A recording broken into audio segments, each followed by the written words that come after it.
Ultimate MK Podquest. Neil. Corey. Damn, that was enthusiastic. What's up? I have reason to believe the Coca-Cola company is trying to kill me. So, I mean, they're probably trying to kill all of us, certainly. That stuff, it's just not good for you to drink it. We can't rule that out. But so there's a drink that I've just noticed a ridge, like ridges on this can. Hold on. Hold on. I need to see if I can get a picture of this to you. This is a whole new ball game. Now, not to spoil things, I know what this beverage is, and it is just a smooth shaft over here. I really hope that... Okay, I'm going to send this to you on Discord. So, Neil had this drink ages ago, and I said, oh, I can't do this hilarious Coke drinking bit with you because I couldn't find it. Right. And I found it at long last. Do you see, first of all, in that picture, do you see ridges on the fucking can? Yeah, your shit's like... I see the ridges, but also the design of the can. You've got like this sick like carbon fiber look to this thing. Does the can look different? The can looks different than our can, yeah. Ours is weird. Just plain red. Yours is way better. Yeah. I do see the ridges, yeah. I don't know what the fuck is up with that. It haunts me because it's the only spot on the can with that feeling. It's ribbed for their pleasure. Also, the back of the can is brown, if you wanted to know that, where like the nutrition facts are. Okay. That sounds familiar. I don't know. I never look at that shit. So I'm about to drink Coca-Cola with coffee dark blend. Which sounds like a Kingdom Hearts game. And I don't like coffee, generally speaking. Mortal Kombat 12 subtitle will be Dark Blend. Will be Battle Wave. If only. That would be Cowards. pretty sick. So it's in one of those. So our pop cans are like just normal looking, but this one is tall and thin. Yeah. But it's still 355 milliliters. I don't know why it's tall and thin though. I guess it's just an aesthetic thing. Are yours... all right, I only know ounces. What? Is it like a can of Coke there, 12 ounces? I don't know how much 12 ounces is. Okay. I have no idea. How much is 12 ounces? Oz. It's Oz, right? I believe so. Yeah, so 12 ounces is 354.882355 milliliters. Okay. This can same is difference. 355 milliliters, so yes, it is 12 ounces. Little bonus there. But it's tall and thin. It's like a Red Bull can for those familiar. Yeah, it is. That's exactly what it is, actually. So the part with ridges on the front can now be easily pushed inward. Wild. Now that I've opened it, I don't really like that. That upsets me.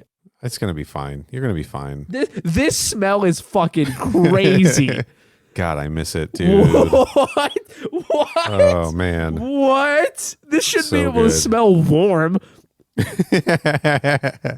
you just take it out of the fridge?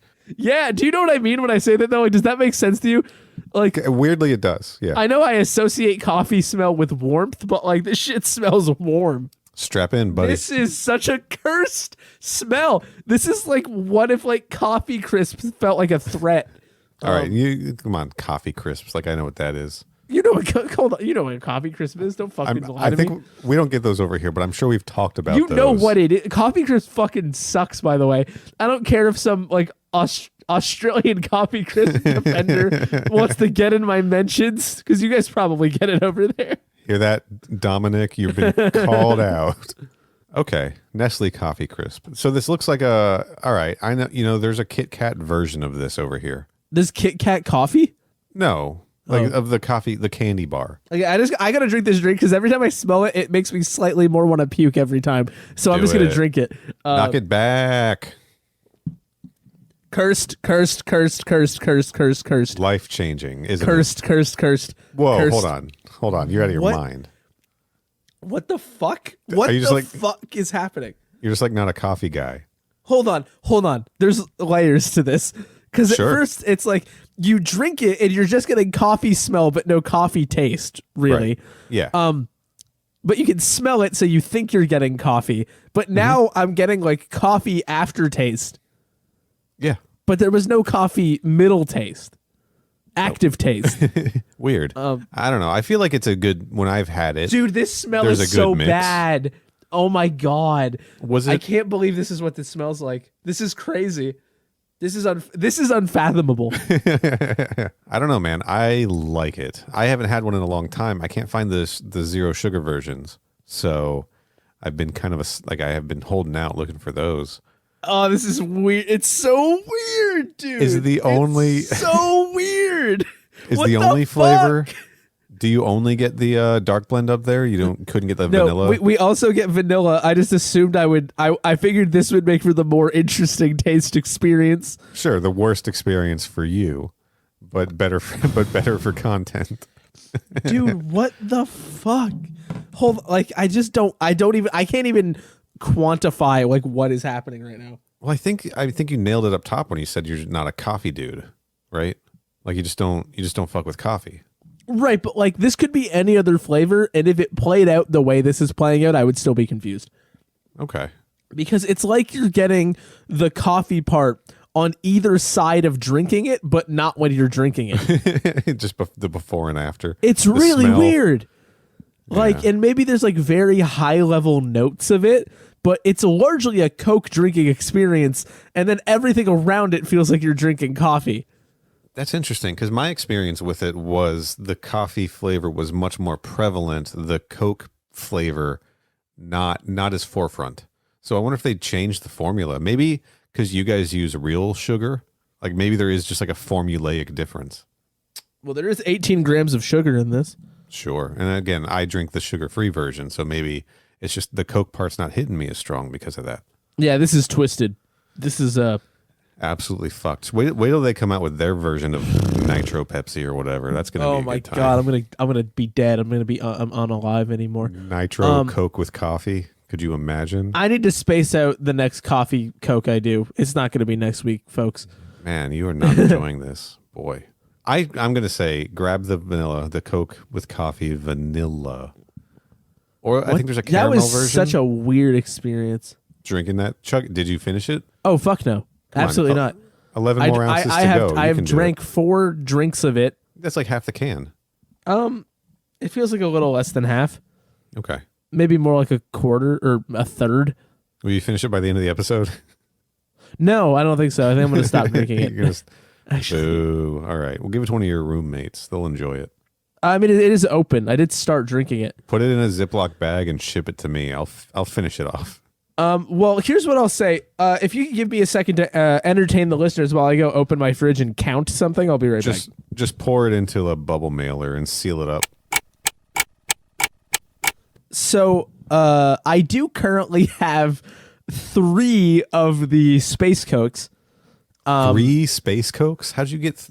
I have 2 of the regular kind and 1 zero sugar. The reason for this is because you love them. You can't get enough. I actually haven't drank any since I tested it like what feels like 8 years ago. It's your But favorite beverage. It's all you drink now. Yeah. So what happened? You did ask me to call you Space Cadet Corey from now on because you're so in love with that beverage. Yeah, it's true. Sure. Starfighter 1 is what you wanted to be called. Wanted to be called Elon, but that was taken by some fucking piece of shit.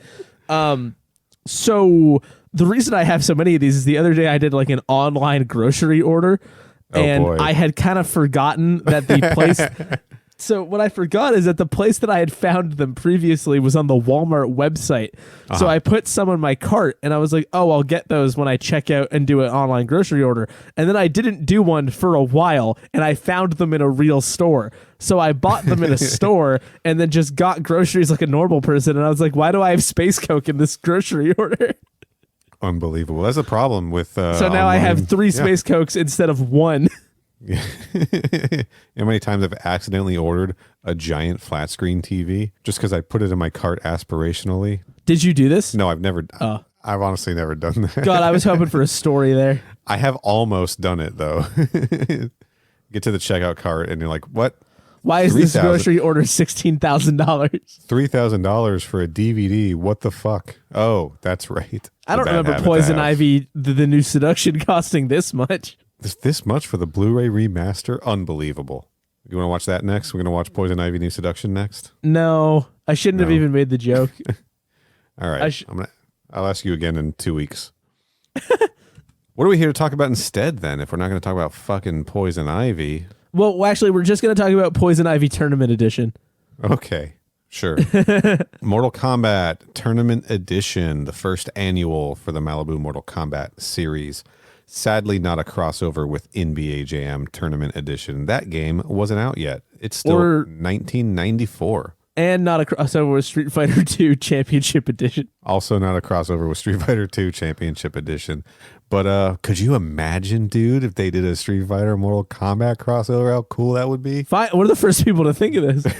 I mean, we all know it was really cool when that Street Fighter Tekken game came out, and then they definitely made the Tekken Street Fighter game. Oh, yeah. God, yeah, man. They teased 2 games and definitely made both of them. So. Game changers, both of them. Both of them. Absolute game changers. Man, it's amazing to me that they literally teased 2 games and just made one of them. Yeah, Capcom held up their end of the deal. Namco was like, nah, fuck that. Namco's like, wait, we got to make a whole Tekken game with like twice the people in it? No shot. We have a hard enough time making a good Tekken game. Shots fired, Namco. Fight me. In Tekken. Did I lose you? No, you didn't. I just, sometimes these things happen where I just don't have a good follow-up.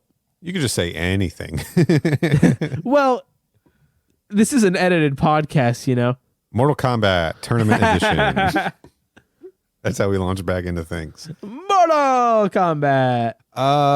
Just a quick recap of what happened before. Everyone left Shang Tsung's island. Goro ate a chaos god, and now everyone's back to Shang Tsung's island, and they're still chasing after this book. Hunky and Dory. I'm gonna do a Neil Nook here. I'm gonna use the old drop. It's been a minute. Welcome to the Neil Nook. It's Gucci. Like the good old days. I think that can open sound was specifically when you tried the Coke Energy for the first time. I think it was. Those halcyon days of yore. Our salad days. Mortal Kombat salad days. Mortal Kombat halcyon days of yore. This issue, as all of them, was written by Charles Marshall, penciled by Patrick Rollo, inks by Richard Edmond, or Emond? Might be Emond. Let me look in the book real quick. Richard Emond. Sorry, I got your name wrong in the last episode. Abraham Madison, Larry Welch, and some fucking mysterious dude named Inker X. Wait, what? Yes, inks by Inker X. I did not notice that. You think this is like a Speed Racer situation where it's like it's like Patrick Rollo's brother who he thought died but then came back as Inker X to work on comic books again? Is that the plot of Speed Racer? That's the Racer X thing. He's Speed Racer's brother. Oh, is he? That's cool. Yeah. Have you seen that movie? Fuck the cartoon. The movie fucking rules. Which one? Like the Wachowski movie? Yeah. No, I haven't. You should see it. Spoiler alert, by the way. Yeah. Well, that ship has kind of sailed. I don't know. Every also, Speed Racer's like mad old. That's on me anyway. Like, it doesn't matter. Sure. But I feel like the one thing people know about Speed Racer is that Racer X is Speed's brotoko. Well, I didn't know there was a guy named Racer X. Okay. So letters. New letterer on this issue, Tomoko Saito. They had to bring in both of our boys, Scott Katanich and Scott Sava, for the color design on this 64-page beast of an issue. And interior colors, again, done by Violent Hughes and Janice Wismar. Violent Hughes, yeah. I gotta read these names closer. What the fuck? We talked about them, I think I went into not detail on them, but I think I explained in the Goro episode that Violent Hughes. God, that's so good. It's one of the in-house coloring teams at Malibu Comics. This company sounds sick as fuck to work at, dude, by the way. Yeah, it does sound pretty cool. Inker X and Violent Hughes working on Mortal Kombat books with titles like Battle Wave and Blood and Thunder and U.S. Special Forces. In-house, they called it Blunder. What do they call it? What did you say? Feels like that was a good joke. I said in-house, they call it Blunder. Call what Blunder? Blood and Thunder. Good joke. Janice Wismar also did interior colors, and Mark Panicia, hope I'm saying that right, is the editor for all these Mortal Kombat books. That's the credits. Also, that sincerely was a good joke. I sounded dismissive, but I didn't mean it. No, it's okay. All right. So like right away, Johnny Cage just like busts into the door of whatever room literally everyone is in. Everyone is in one room, just like Jen's room in Mortal Kombat Conquest, right? What if we held hands in the Mortal Kombat fight room? I think it's also interesting that it shows Johnny Cage entering the room because the splash page of the last issue, Johnny Cage was not present in that shot. So no, he got teleported just outside the room. Just outside the door, exactly, yeah. Hey guys, I brought pizza. It's that fucking Community picture where he just walks in with the pizza and everybody's like kicking the shit out of each other. I think they mentioned that everyone just sort of stood there in the room for a while, not sure what to do until somebody shoved somebody else, and then everyone just started fucking fighting, right? Because violence is the only answer to all of our problems. Yeah, certainly in this universe. And there's still this book banging around in here that's had 6 out of the 7 riddles solved required to open it. Bad riddles. Very bad riddles.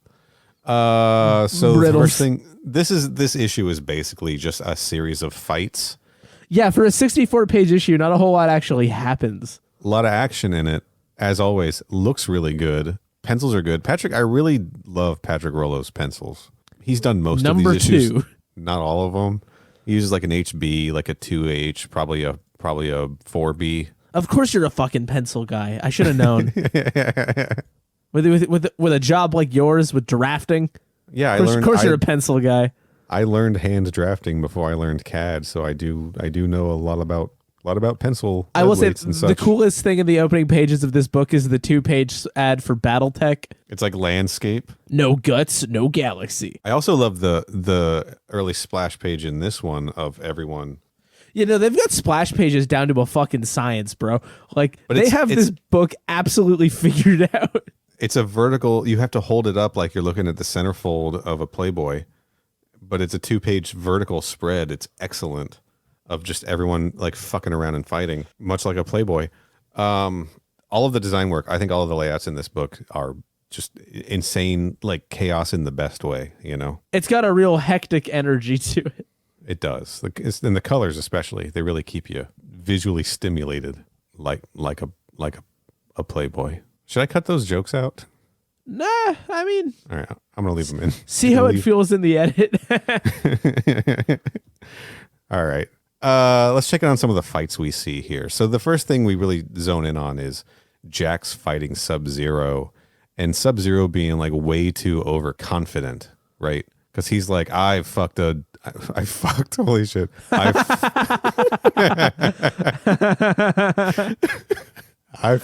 Well, that's staying in. I fought a dead spectral ninja. I'm not afraid of some dude. And Jax is like, I'm not just some dude. I'm Jax. That dude. And my mom's name is Wanda Lee Briggs. Wanda Lee Briggs. Do you think his grandfather? Do you think it was his maternal grandfather or his paternal grandfather in Defenders of the Realm? Let's say maternal for the sake of this bit. I think so. Do we know his grandfather's name? No, but I can't think of a funny one either. So we're just gonna have to leave it at that. No, we don't. I can find it pretty quickly. I don't think we need to do that. All right. Well, let's just assume it's... I do think it's interesting that we have learned more about Jax's family through all of the stuff that we've watched than any other Mortal Kombat character. We learned a lot about his grandfather, and we know his daughter and his wife's name from the games. Like, we know more about Jax than any other Mortal Kombat character. We're familiar with the Briggs family. Yeah. We know more about the Briggses than anyone else in the universe. So, yeah, Sub-Zero like turns from cocky to terrified of Jax when he freezes Jax and Jax just busts out of the ice. He's like, there's no way you should have been able to do that. And Jax is like, I'm fucking Jax, dude. You bring the snow, I make it quake. And Sub-Zero's like, I can literally feel the ground shaking underneath me because of you. And then he just kicks Sub-Zero's ass. And Jax then he just kicks. Just punches the shit out of Sub-Zero, and Sub-Zero's down, right? And then we get into Melina nickname territory. Right. Sonya is going to face off against Melina, a.k.a. the Mistress of Misery, a.k.a. the Daughter of Destruction. A.k.a. I shall take your head to the Emperor to mount on his wall. Yeah, that's the nickname she's most famous for. Yeah, she calls herself the true daughter of Emperor Shao Kahn. Which is something they've said multiple times, you know? Yeah, we're not going to understand that, I think, until we visit the Katana and Melina one-shot. But yeah, she really believes herself to be Shao Kahn's true daughter. We see our first like full look at Shao Kahn in this comic book too, like on this, as she's referencing him. Just a picture of the dude. And I really like that he's like looking all like dragon skulled and everything. Well, he looks like Baraka. He looks monstrous in the same way that he does in the games. And like when you see him in Mortal Kombat 9 and 11, where he's got that more monstrous look. It's a nice change of pace versus what we're used to seeing, where he's just like a dude, right? Even in Defenders of the Realm, he was just kind of like a dude with a mask on. And then obviously Conquest and Annihilation and Legacy, he's just like a dude. Just a big dude. I like Monster Shao Kahn better than I like regular man Shao Kahn. Regular man Shao Kahn. Anyway, Melina's like, how do you feel about ESPN National Hockey Night? Oh, you know, I can take it or leave it, to be honest. All 26 NHL teams extremely up to date. All right, buddy. Quick, Neil, quick question for you before you talk about Shao Kahn again. How many NHL teams are there? 26? No, there's more than that. Did you just say the number? No, I said the number of them in ESPN National Hockey Night from this comic book, which means it's out of date. Gotcha. How many are there? I'm asking you. Give an honest guess. God, it's like the F sound was already too high. First of all, that was a sound, so I'm going to go with 34. Nope, but you're very close. 33. A little less. 32. That is correct. Fuck, I was going to originally say 32, and I was like, bet nah, you were. Got to go with 34. Nailed it. Fucking nailed it. That would just got it in one. Just opened the page to the Dao De Jan. Solving that riddle. All the questions are like, how many teams are in Major League Baseball? How many Canadian teams are in Major League Baseball? How many cars are in Gran Turismo 2? Gravedigger versus Bigfoot. Who wins? It's a trick question. Whoever wins, we lose. So Melina's like, all right, Sonya, I'm going to lead Shao Kahn's armies as they destroy your world. And Sonya starts fighting her, and she's like, no way. The might of the U.S. military-industrial complex and our school-to-military pipeline will be enough to eradicate your armies. And then she does the leg grab and slams Melina into the ground and then just kicks her real hard. Meanwhile, Shang Tsung's just kind of running around this place going, where the fuck is Where Goro? is me book? At least they're all fighting each other, but I need Goro and I need me book. Where's my book? And then he sees it. He sees that Raiden has the book. He's like, of course, fucking Raiden has the book. this fucking guy again. Yeah. The Thunderer is here. The fucking Storm Warrior again. Stand back, mutant. Stand back or face the fury of the Storm Warrior. There's this excellent movie. I guess it was a manga or maybe Final Fantasy Advent Children, yeah. What is Korean manhwa? Is that how you say it when it's Korean? I have no idea. I'm sorry. It's called The Storm Warriors, and it was adapted into a live-action movie starring Ekin Chang and I can't pull the other guy. And it was like one of the first sort of like martial arts, like wuxia inspired things to start like working in CGI, like for some of the environments and sets and stuff. Very fucking cool movie. And every time I read The Storm Warrior, it makes me want to dig out my region-free copy of The Storm Warriors and watch it again, because I used to watch that shit all the time in high school. Anyway, check out Storm Warriors, everybody. And also Final Fantasy Advent Children. Yeah, that's also pretty fun to watch. I watch that on occasion. We should do them in another one on that, because we won't know what the fuck's going on. Well, I don't think anybody knows what the fuck's going on in that movie. I don't think I could tell you. It's your basic Square Enix story that makes very little sense. I mean, I've seen that movie before, and I still probably wouldn't know what the fuck's going on. There's that. I don't know. Everyone's got like stigmata, right? They don't call it that, but that's basically what everyone's got. I don't even know what that word really means. And then everyone throws Cloud way high up in the air. It's like a 7-tier fastball special, and then he, I don't know, fights Sephiroth, I think. The end. The Goonies? Mm-hmm. Yeah, he fights the Goonies. He just eradicates all of them. He cuts Sloth's head off and takes it back to the Emperor. We brought it back. So Raiden's fighting Baraka, and Shang Tsung uses magic to grab his book, and he's like, all right, good. Got me book. Finally, me book.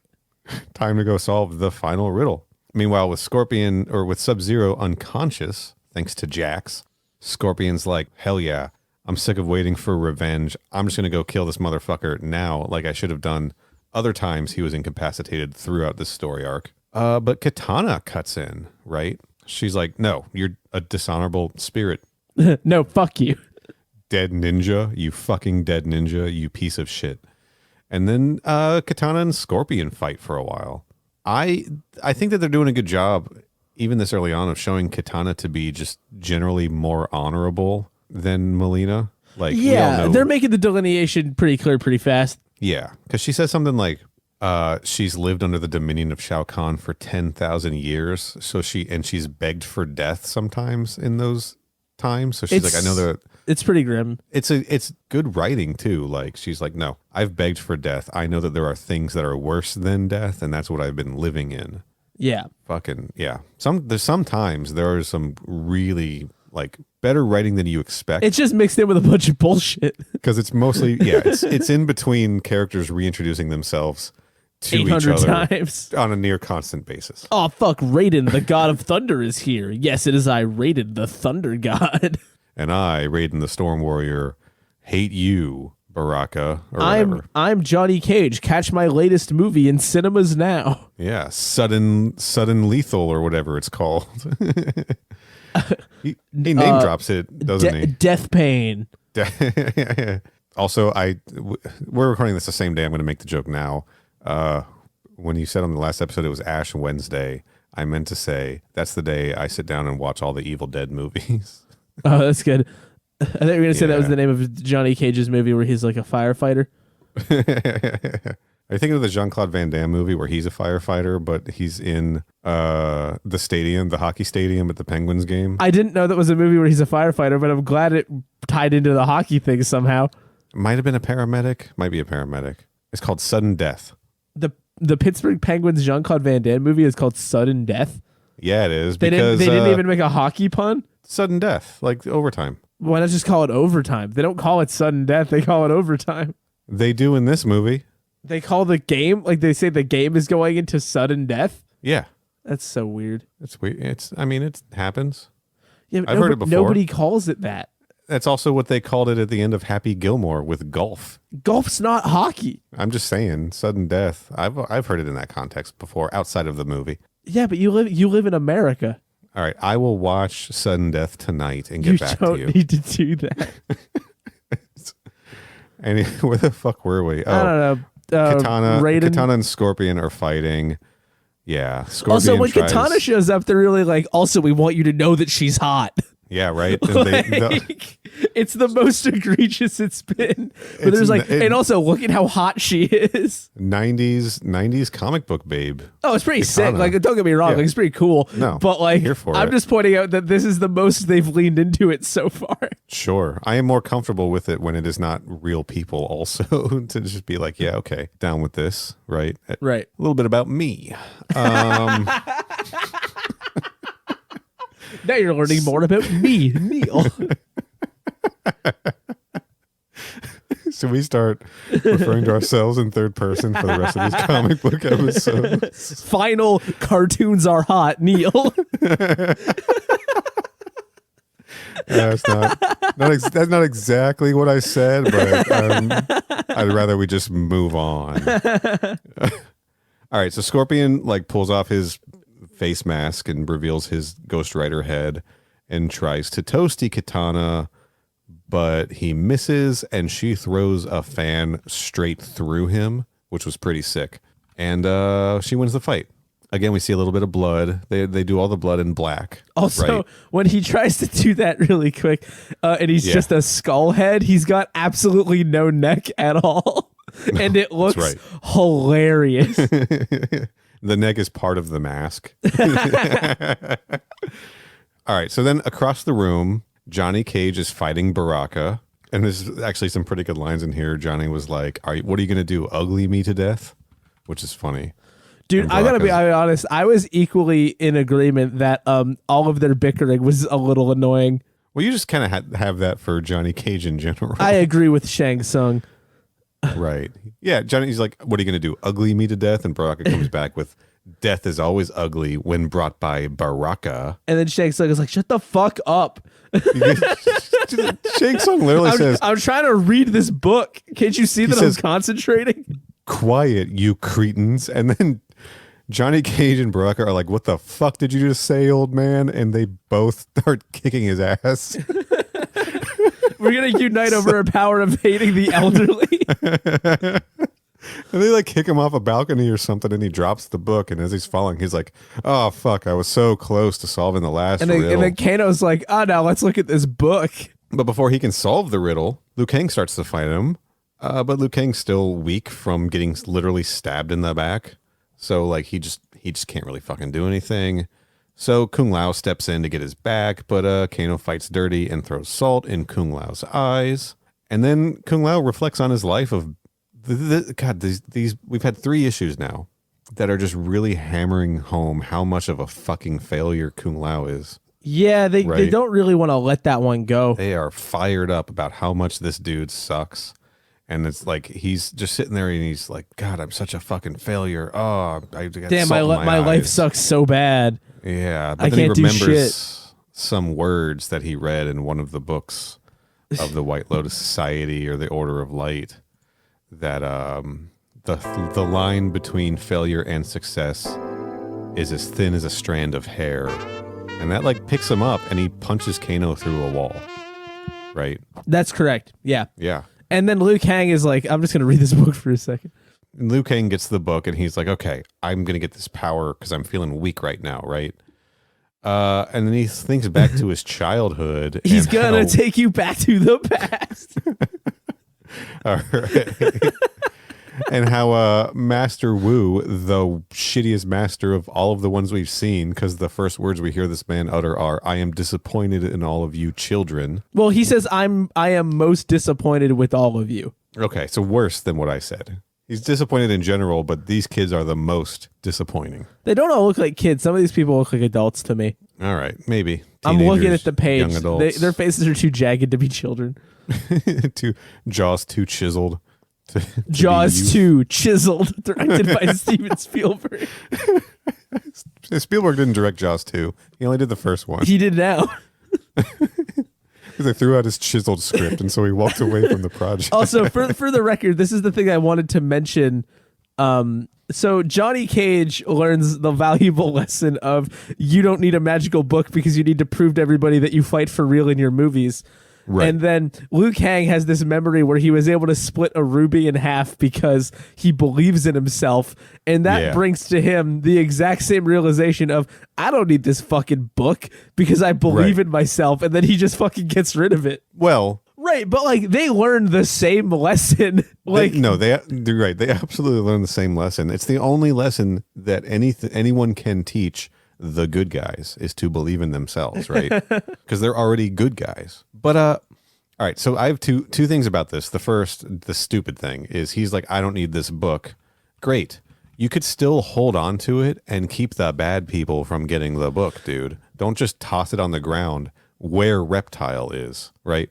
But what if he did to make it more exciting? Because that's what he did. He tossed it on the ground. And then there's a really sick 2 pages. But here's the thing. Let me get through this. He's the second person who's like, I don't need the power of books. I'm fine on my own. This is the opposite of those posters of Tony Hawk telling kids in high school to read. Exactly. This is anti-reading propaganda is what this is. Because reading is magic or something, right. And it's not in this particular case. The opposite of the more you know. This is don't know anymore. The less you learn. Stop reading. Stop it, kids. Stop reading this comic book. Throw it away. Just a very clear anti-reading message in this whole story arc. That's my point. When you're right, you're right. Tell me about this sick 2-page spread. Oh, so Reptile picks up the book and he's like, fine, I'm going to go give the book to Shang Tsung. It'll be sick. And then, so you get the page where Reptile gives the book to Shang Tsung, and you get big, low-angle, shadow-face Shang Tsung. And then the next page, you get purple and blue lightning hands jumping through a window smoke Raiden, who is like, his whole face is nothing but teeth grinning. And he's like, these are the days of blood and thunder, and I'm here to kick your fucking ass. Yeah, man. And the it's next absolutely page, outrageous.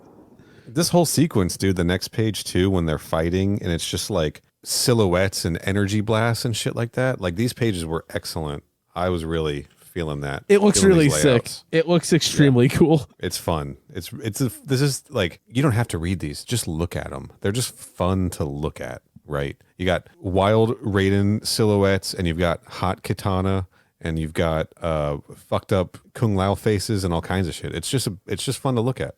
It's hot katana. 100%. Anyway, yeah. I just realized what you said. I was just like, well, I'm now, we're both in a sinking boat. Staying in. So Shang Tsung got the book back from Reptile, and Raiden's like, now you can't fucking have that book. I'm going to fight you. While they're fighting, Shang Tsung's like, no, this isn't fair. I'm so close to solving the final riddle. Let me now say it out loud.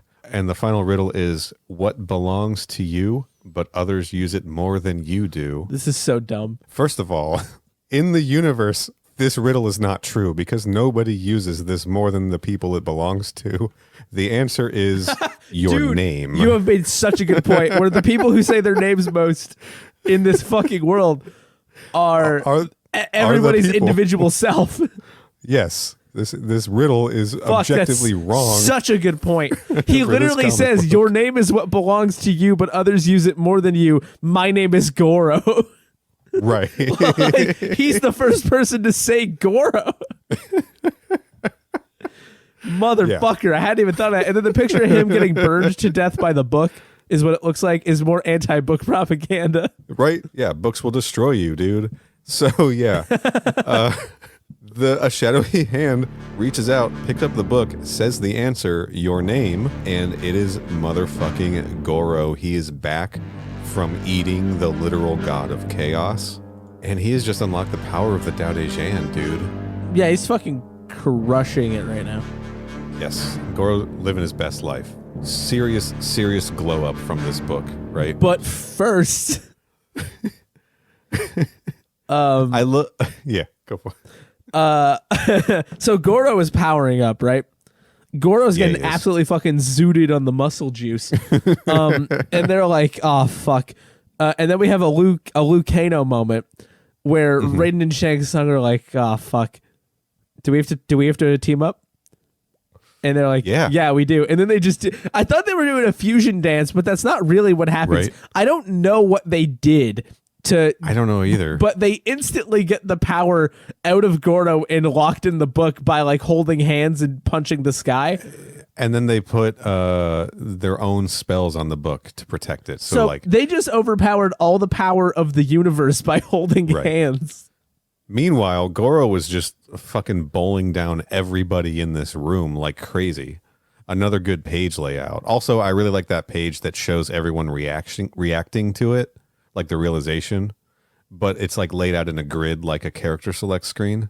I thought that was a nice touch. But they just fucking combine their magic somehow. It's very and Goro feels betrayed. It's very intro to Deception style, where Raiden had to team up with Shang Tsung and Quan Chi to take down Onaga the Dragon King. It's just like that. Gave me Deception flashbacks. Just saying, another time where the game stole shit from the comics and TV shows.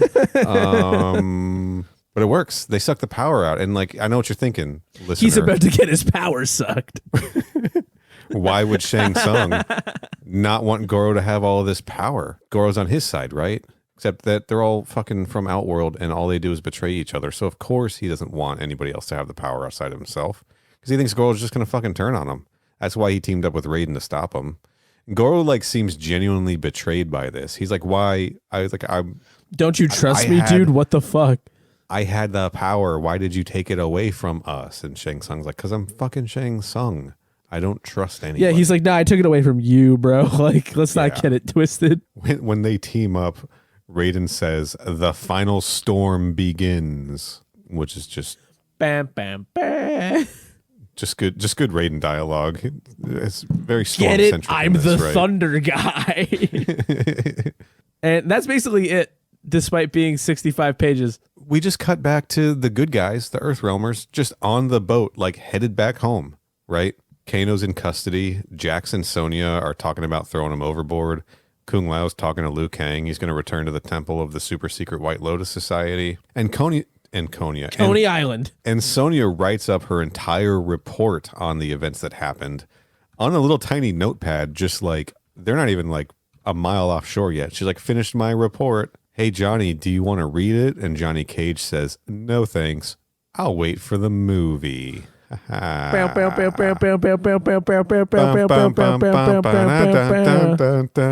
all, folks. There's the final page is just Goro again being mad that Shang Tsung took his power, and Shang Tsung talking about preparing for the return of Mortal Kombat. The end. This is pretty cool, but it's not that interesting a thing to read on account of it's like mostly just cool pictures of Mortal Kombat shit happening. Right. And not a lot else, but like it's still pretty cool. It's doing a comic book thing. I think that the fights for the most part in this were like they were visually easy to follow, you know? Yeah. But this is an action heavy 64-page book, right? It's just all fights and people chasing around after a fucking book. What did you think of this whole entire arc overall? Everything. Blood and Thunder, Goro Prince of Pain, Tournament Edition 1, aside from the lack of a NBA Jam tie-in, the only thing that would have made it better. What did you think of it? I like it. I think it's cool, but like it's not something I would feel compelled to revisit. It's one of those things where it's like it feels like a vaguely alternate Mortal Kombat experience in the way that like Legacy does. On that more like conceptual basis. This is obviously skewing a lot closer to what I do have a theory that Kevin Tancherowen was definitely inspired by the Malibu comics with a lot of this stuff. I think he was probably a fan of these. Yeah, I could see that, and I think I mean, he put Hydro in the series. I think there's a lot of similarities between this Sub-Zero and his Baihan in Legacy Season 2. Like, I think the connections are there. Yeah, I think my main thing is just it doesn't feel super substantial. So like while there's a few cool differences in how like characters end up crossing paths with one another, like think of like the Kung Lao Liu Kang stuff. I don't know if there's enough here. There's enough here to recommend somebody like check it out, but there's not enough here to be like drop what you're doing and go read Mortal Kombat. Malibu comic books. Like it's just kind of a cool thing. I think you do have to be a diehard fan to really appreciate any of that. So yeah, it's more just like if you're interested. This book's not winning any Eisner Awards, right? Mm-hmm. But I could see if I had had these as a kid. I already talked about how I didn't have them as a kid. The first issue I got out of a $1 bin. It was the Baraka issue. I collected all of these later, you know? Yeah.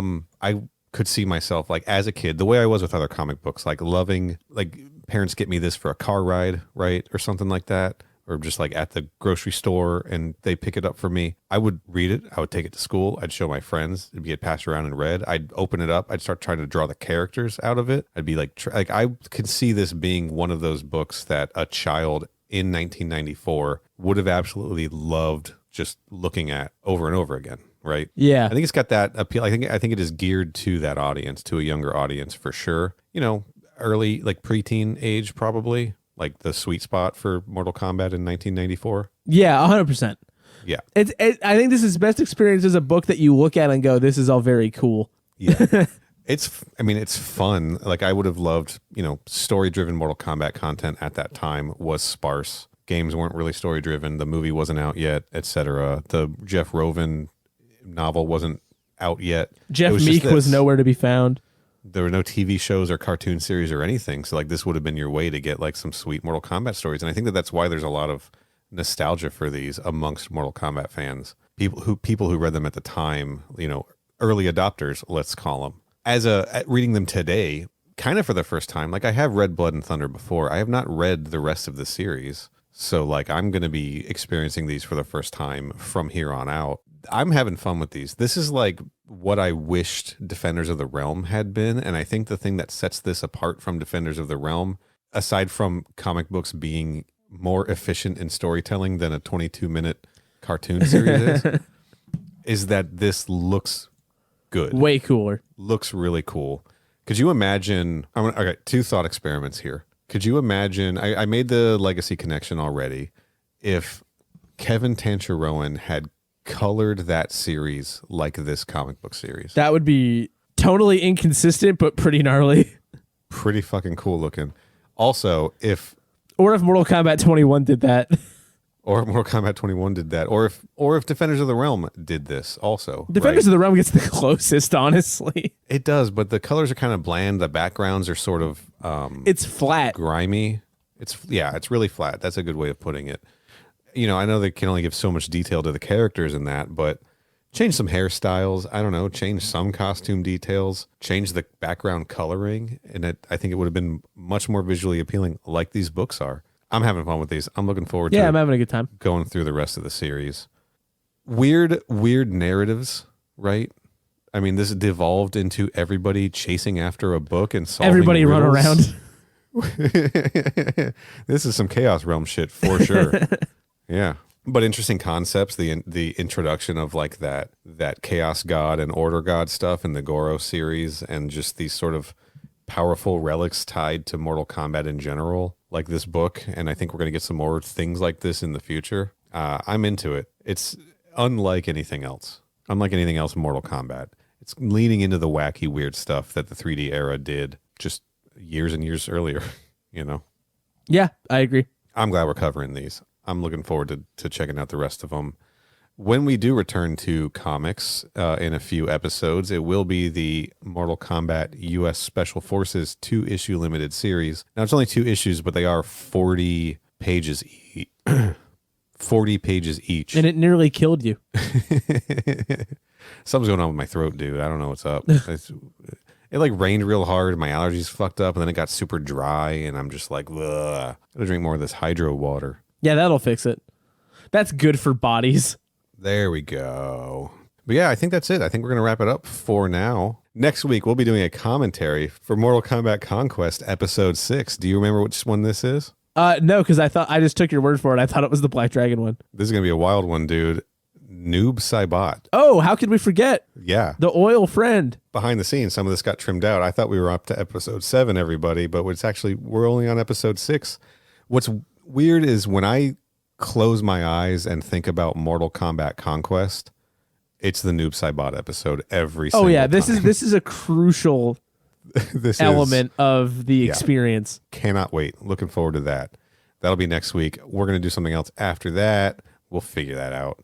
But for now, let's get out of here. I think I'm gonna pre-watch NOOB SAIBOT before we do that commentary, just to like get back in the zone.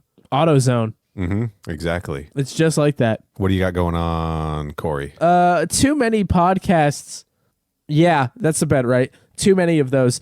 So if you want to hear me talk about movies and like sequels and reboots and remakes and stuff, you can listen to They Made Another One with my friends Liam and Mitch at They Made Another on Twitter, and then They Made Another One on all your podcast services. If you want to listen to me talk about Formula One with my friend Callum, you can listen to Strat 2, like the short form of the word strategy. It's an F1 podcast. Twitter at Strat2F1. At least Spotify. Eventually, more podcast services. We're working on it. And then Mr. Corey Price on Twitter. And if you want to find Neil on the internet, you can find him at Final Neil on Twitter and Final Neil Retro on Instagram. I was trying to do the thing where I refer to myself in third person. Doesn't really work in actual conversation, does it? No, it's almost like a weird thing that no one would actually do. You need that qualifier of, okay, all right, let me try this again. Word. If you want to see retro video game photos, then look no further than the Final Neil Instagram. What other names do you have? Like the Mistress of Pain or whatever the fuck it was. Well, there's that one for starters. That's a big one. They call you that? Mistress of Pain. Some have called me that for sure. Okay, interesting development. The Final Neil. Okay, sure. The Master Blaster. the Lone Ranger. The Black Mask. That's a big one. At Final Neil on Twitter, at Final Neil Retro on Instagram. Follow the show on Twitter and Instagram at MK Podquest. Visit our website, mkpodquest.com. Find links to all the podcast services, links to our YouTube channel, links to our store where you can buy a Vorpax shirt, a Combat Time clock. Buy the fucking clock. Somebody please. God. Neil wakes me up in the middle of the night to talk about this clock, man. Somebody has to buy this clock. Somebody buy this clock. Buy a hat. Go get a hat also. I don't have a hat. Get a hat with a clock on it. Get a clock hat. That'll be up there soon somehow. If you like what we do and want to throw us a few bucks for our trouble, ko-fi.com/mkpodquest, or if you're cool, super secret white lotus society.com. And you can leave us voice messages on Anchor or on our website, mkpodquest.com. Tell us what you think of the Mortal Kombat comics. We haven't had any good voice messages in a while. And yeah, by good, pick it up, listeners. They're all good. We love getting them. Send some more. Send some emails. theboys@mkpodquest.com. Or I think the boys at supersecretwhitelotussociety.com also works. It does. That's correct. I am just throwing money away. You certainly are. Somebody give Neil more money. I need $12. Somebody, can I, like $12 would help out a lot. Can I bum $12 off of you? Why? Oh, I've got all these custom URLs. Yeah. We'll be back next week to talk about the NOOB SAIBOT episode of Mortal Kombat Conquest. Expect plenty of oily leather daddy talk. Also, Carrie and Anka show up. That's going to be tight. The Thunderer. The Smasher, the Crasher, the Thunderer. Raiden versus Gravedigger.